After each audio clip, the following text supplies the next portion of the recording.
Good morning. This video is for the course CHY3401 Analytical Chemistry Student-Centered Learning SCL Case Study. Today, our main focus will be on Challenge 6, Renewable Energy Analysis. But before we begin, allow me to introduce myself. I am Kijo Yu and my metric number is S34142. My name is Chai Jasin with matrix number S34113. My name is Chua Zixuan with number matrix S34117.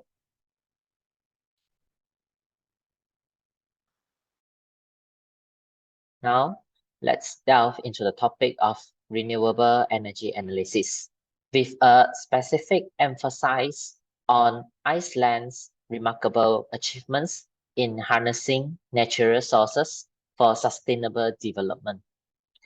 According to United Nations, renewable energy is derived from natural sources that replenish at a higher rate than they are consumed. It plays a vital role in addressing global energy challenges and achieving Sustainable Development Goals, SDGs. Iceland serves as an exceptional example of a country that has successfully harnessed renewable energy sources.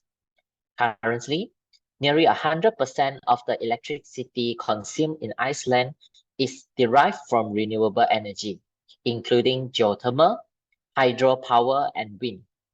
This presentation aims to explore the utilization of renewable energy in Iceland, with a specific focus on these three sources and investigate their contributions to the country's landscape.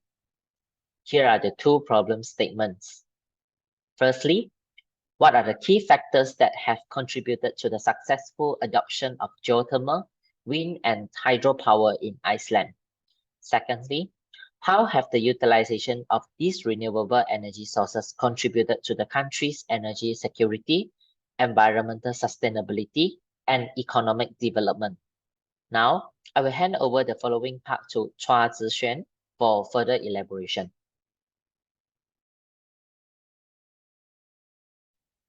Hello, so now I will explain the Iceland, which is a country almost all electricity is produced using renewable energy source with 73% of electricity provided by hydropower plants and 26.8% from geothermal energy, accounting for over 99% of total consumption in Iceland.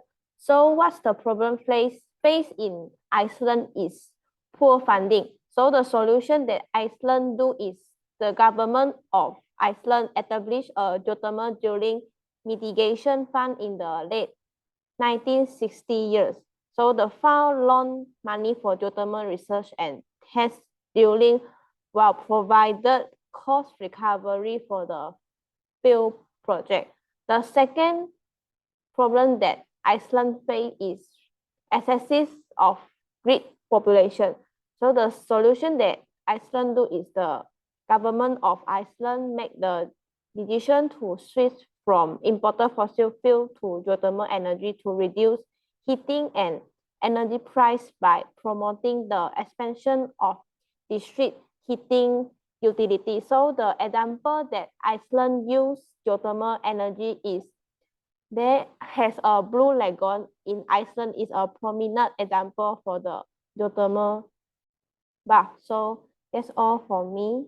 I would like to pass my presentation to Chai. So hi, I would like to present about the lesson learned from the topic today.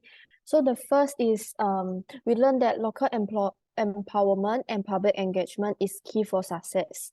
Municipalities in Iceland engage and learn from innovative entrepreneurs, help both geothermal and hydro concept to take off and prove their value. And the second is long-term planning for renewable energy implementation, as with any industrial development is important.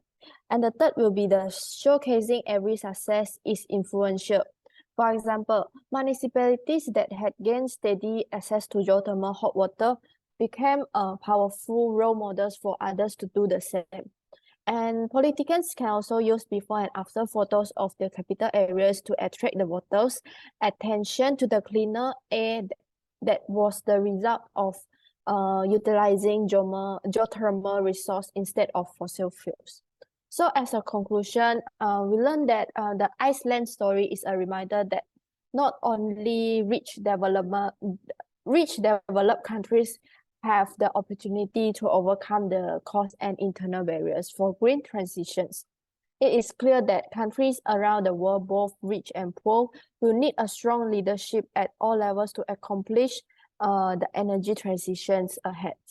So the presentation, that's all for our presentation today. Thank you.